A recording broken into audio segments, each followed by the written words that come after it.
I am Nkosinathi Ndlovu, and this is TCS Plus, brought to you by Salesforce.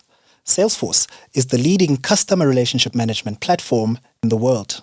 Earlier this month, the company hosted the Johannesburg leg of its World Tour Essentials event in Kyalami. Here to tell us about what this event means for the local ecosystem, as well as give us insight into the Salesforce strategy for the African continent, is Zuko Mdwaba, South Africa MD and Africa Vice President at Salesforce. Zuko, good day and welcome to the show. Good day, Nati. Thank you for having me. Our pleasure. Zuko, this World Tour Essentials event is something that happens globally, right? There are legs in Sweden, Australia, Singapore. What is the significance of this event in South Africa?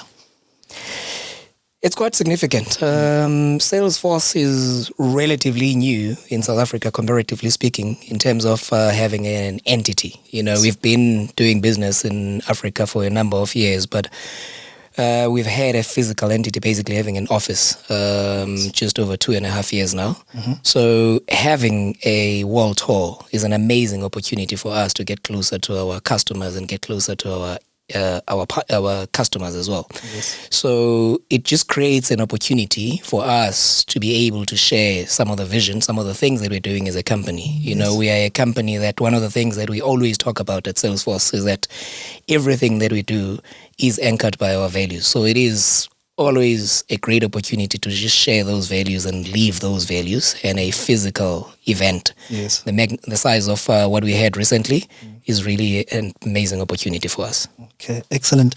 One of the major themes to come out of this event, given the space that we are in, is artificial intelligence. But if I remember correctly, Salesforce released Einstein way back. I think it was 2016, before this wave of AI. But now that you're you have infused AI, but now that the rest of the customer base is catching up, how are your customers responding to using AI within the ecosystem? I would be pleasantly surprised if you didn't ask a question about artificial intelligence. So It's the talk of the town. Everybody's talking about artificial intelligence. Yes. Look, you are spot on. Salesforce has been on the artificial intelligence journey for more than a decade. Mm-hmm. It's really, if you look at where artificial intelligence comes from, there's been an evolution of the technology itself. Yes. We started from a predictive point of view, where our technologies, what our customers are using today, there's a predictive element that from an AI point of view. Yes. So what has happened in the recent past and is basically moving into generative artificial intelligence. Yes. And you saw and you were just as amazed as most of us were, how quickly it grew. When you look at a number of companies in the tech space, how long it took them to get to 100 million customers. With generative AI, we're talking a matter of 2 months. I think it was 2 months when they got to a significant number that was, comparatively speaking, it took other companies that were there, other technologies that were there before, more than a year, some cases 2 years. So it just shows the evolution of technology. It's moving at a more rapid pace. Yes. So for us, I think the beauty about it is that we believe as a company, because we've been a number one CRM company for many years. And it's not us saying that, this is the market saying that. I'm talking about the customers that we have at a global level. Yes. When you look at the number of customers that are going with Salesforce vis-a-vis our competitors, we've got the highest market share by a country mile. It's quite, and that's where a lot of our innovation and everything has come from, inspired by the fact that, our customers are relying on us from a customer relationship point of view. And what we have done is basically to ensure that they are not left behind from a technology point of view. So AI, like you correctly put it, has been there for some time. So what we're doing now is just evolving that to ensure that the latest and greatest, and benefit on the fact that it's a CRM, it's the data, and then AI. But another thing that's quite important, maybe we'll talk about, is the trust element around that. Exactly that. I mean, there's a lot of fear going with how AI is going to be used. Firstly, there are security concerns, and then there's the ethical component of this. How are you managing that in your ecosystem? Very good question. It's actually quite interesting, Nati. I've been in the tech space for many years. Salesforce is the first company that I have been part of that, in fact, they were leading in this space. They have got an executive that's specifically responsible for ethics, right? From a technology point of view. This is someone that reports directly to Mark Benioff, who is responsible for ethics, ensuring that everything that we do is at an ethical level. That's something that's important. Maybe something that's important to also highlight. I mentioned values. Arguably, our most important core value is trust. We need to ensure that we are trusted by our customers, we are trusted by our partners, we're trusted by our stakeholders that we're working with. But we need to ensure that trust from a data point of view and from everything that we do is at an ethical level, because technology is amazing. But sometimes it's easy for people to look at technology, especially at an enterprise level, look at it with the same lens at a consumer level. Yes. And I'm sure you'd agree with me, it's not the same. Yes. I would be surprised, and I don't want to put you on the spot, but I'd be surprised if you are not using Gen AI on your phone, you don't have an app. Most people do have an app, right?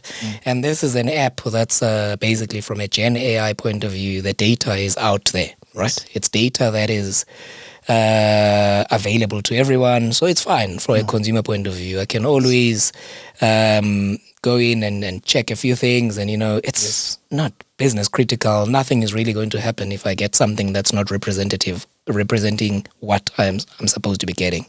At an enterprise level, we all cannot afford that. So this is the big difference. So this is where we differentiate ourselves. We truly believe that the fact that from a CRM point of view, we've been leading for many, many years, and there's a lot of investment that has been put in that place. And data is another layer, and artificial intelligence need the data. That's the fuel, right? And then when you combine those things, you need to ensure that customers are comfortable with us, what we're giving them in terms of the value proposition that we have. Something that's really, really important is that we don't own the data. We really don't own the data. So what this gives us, it gives us a platform where we can be able to ground the data, because there's data that's coming from your customer database as a customer. There's data that's coming from other sources. It could be your own sources or third-party sources.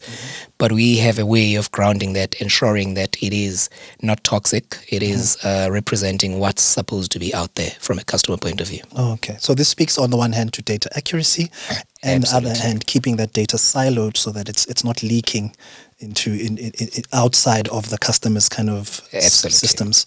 Absolutely. Beautiful. So you've got your partner ecosystem that uses your software as a service, and then you're infusing artificial intelligence into that. What are the economic benefits of that going to be?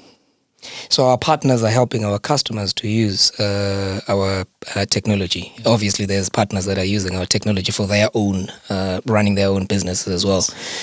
I think the biggest benefit out of that is that the way I see artificial intelligence, or at least generative AI nowadays, is that, it's almost like having a personal assistant in your pocket. There are things that you and I shouldn't generally be spending too much time on.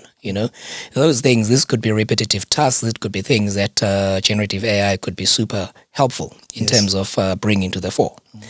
Now, the value that partners add on this is that they layer that with the other things that really need some human intervention, So we operate in a very, very competitive environment. Any company, or whether it doesn't matter the industry that they're in, their reaction to time, whether it is from marketing a new product, or from selling something that's new, or from serving as a client, it is important. Firstly, one of the things that's important is to understand the customer, which is why we talk about the customer 360. So you look at the customer from you engaging with the customer in terms of business development, trying to sell to the customer, come up with a lead, create an opportunity, have a customer, sign the customer, they're a customer. But you also need to be able to service that customer, because I'm sure we can all agree that the customer that we have today is better than the customer that we do not have, right, in terms of acquisition and everything that you have. But it becomes really, really important for companies out there across industries, for them to be able to react very quickly to changes that are out there. It could be their competitors going to market. sometimes the winner is who responds quicker. Yes. So that's one of the things that our partners help our customers to be able to have that power of being agile and being able to respond quickly to market needs. Excellent. Just going back to the AI question, often it is looked as if it is thought of as if AI is actually going to take jobs away. Right, but you as Salesforce actually think that more jobs are going to be created within your ecosystem because of this. We do believe more jobs are going to be created. Yes. I think it's AI is here to stay. I think a lot of us are realizing that, and I think it's important that more and more people realize that that's a reality. That's how technology is evolving nowadays. Yes, It's normal. It's almost natural for people to feel threatened. I mean, I hear this jobs question quite a bit. There's a lot of people that are concerned about that. But my view, like I've said, is that it's how we take advantage and how we leverage artificial intelligence. And the power around this is how we create productivity, because all of a sudden, if you've got tasks that can be handled at half the time or a tenth of the time or even less, it suddenly creates more productivity. It frees us to be able to do other activities, and that is powerful because that's where we can, as human beings, can differentiate ourselves, can be able to do other things. Just as just to give you context, Nati, there's a study that was done recently from a Salesforce point of view. So there's something that we call the Salesforce economy. You're looking at the impact of Salesforce around the world. But I'll bring it closer to home, bring it to South Africa. IDC did this study, and they're saying that the AI CRM space, in South Africa, between 2022 and 2028, is going to be at the level, they estimated at the level of $5.8 billion. Right? And this is not Salesforce, this is the ecosystem. Everybody using Salesforce, whether it's a company creating jobs and having people or a partner being involved in implementations and us, that ecosystem has a estimated value of about $5.8 billion. IDC is saying that. They're also saying that there's an estimated number of jobs, net new jobs that will be created, 33,000 net new jobs. And that is an independent study. Right? That's been done to try and answer your question around AI. Is AI going to replace people? Or it's actually going to create more opportunities? 33,000 jobs. But now the one challenge that you face as Salesforce is that these jobs require people to be skilled in a particular way and not necessarily in the way that they are taught from when they come out of school. Technology is changing so quickly that people need to adapt on the fly.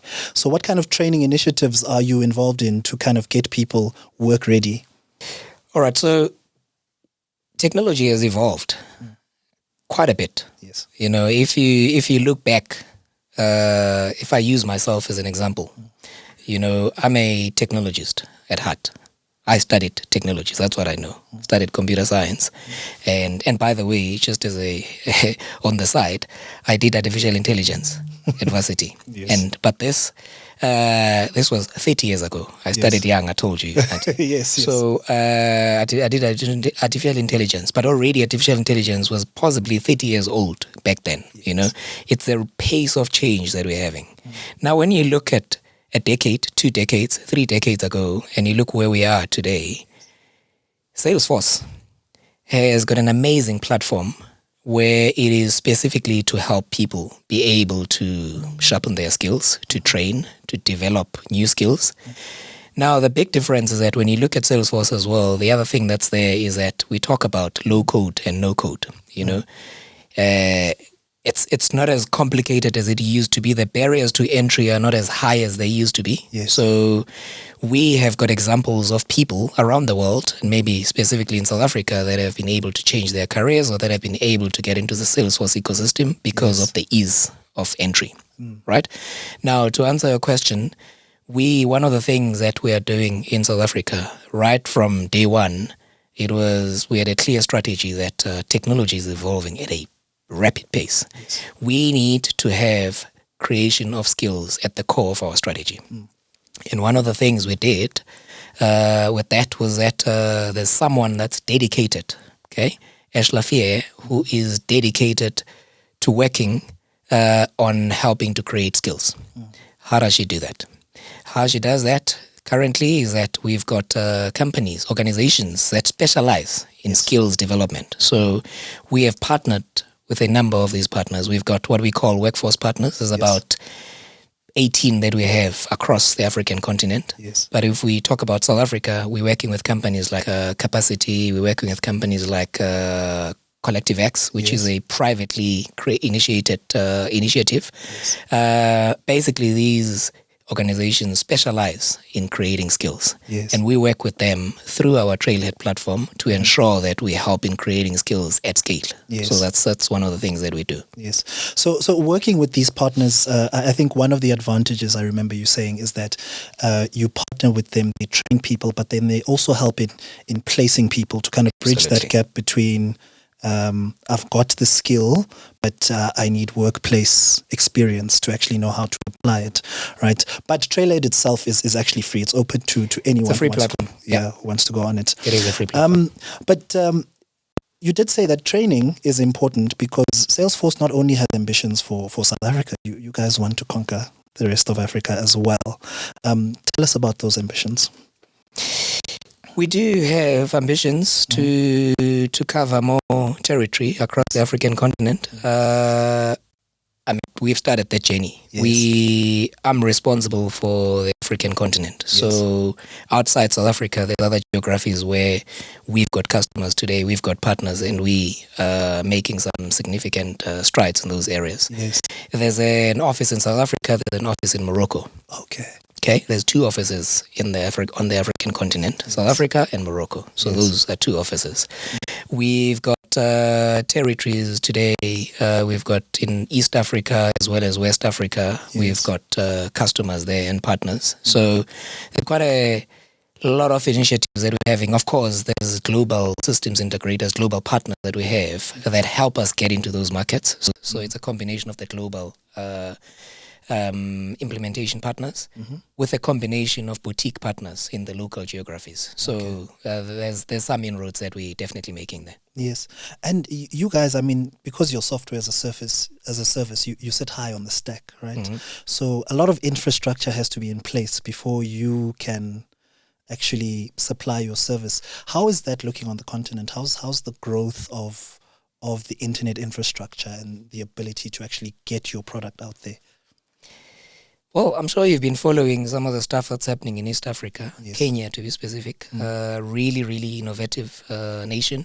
They've done things that haven't been done by other countries in Africa or maybe in the world as well. So in terms of penetration, yes, they've got the infrastructure. In terms of connectivity, they've got the infrastructure because they've been doing that in banking and telco. Unfortunately, telco is, that Africa, South Africa and most of Africa, in terms of mobile phone penetration, it's quite high across the globe, So through that, there's a lot of advancements that are there. There's undersea cables that are going across the African continent. So in terms of connectivity, and there's companies that are in South Africa, large banks and large telcos that have got presence in a number of countries across the African continent.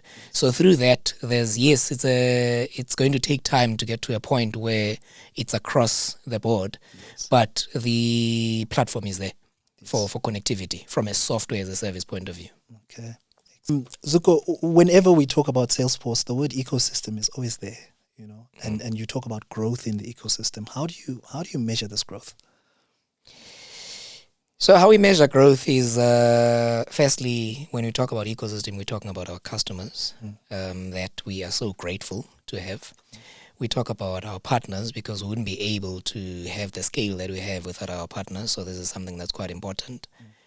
One of the things of measuring our growth is obviously the increase in the customer base that we have, which we've had quite a bit across the African continent, and we're grateful for that.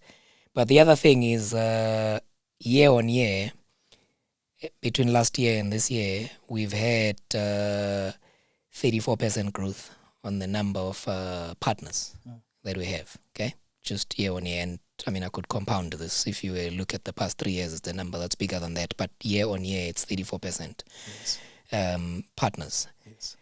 But what's important is the certifications, right? There's the partners, but there's the certifications. So people working for the partners. Yes.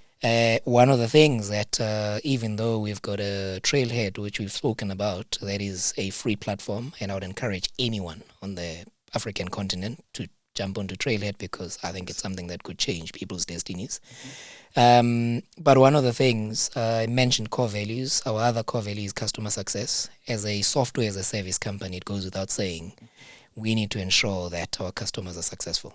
Our customers' success is our success. So we need to ensure that people that are using Salesforce, to help customers, or even customers using Salesforce, they need to be certified. So certifications year on year, in the partner space, we've had 43% year-on-year growth. Okay, from a South African perspective. Jeez. And from an African perspective, it's almost similar. There's 44% year-on-year growth in a South African perspective, yes. in terms of the number of certifications. Yes. So these are people who are coming into the Salesforce ecosystems to work as architects, Yes, business management, analysts, etc. Could be technical skills, could be soft skills. Yes. I always say to people, the soft skills are the hard skills. Yes. So it could be anything across the board in Yes. terms of people enhancing their skills and ensuring that they'll guarantee success in everything we do. All right. Zuko, thank you very much for joining us and giving us your time. Thank you, Nati. Much appreciated. I enjoyed chatting to you. Me too. Take care. That is Zuko Mdwaba of Salesforce for TechCentral Show.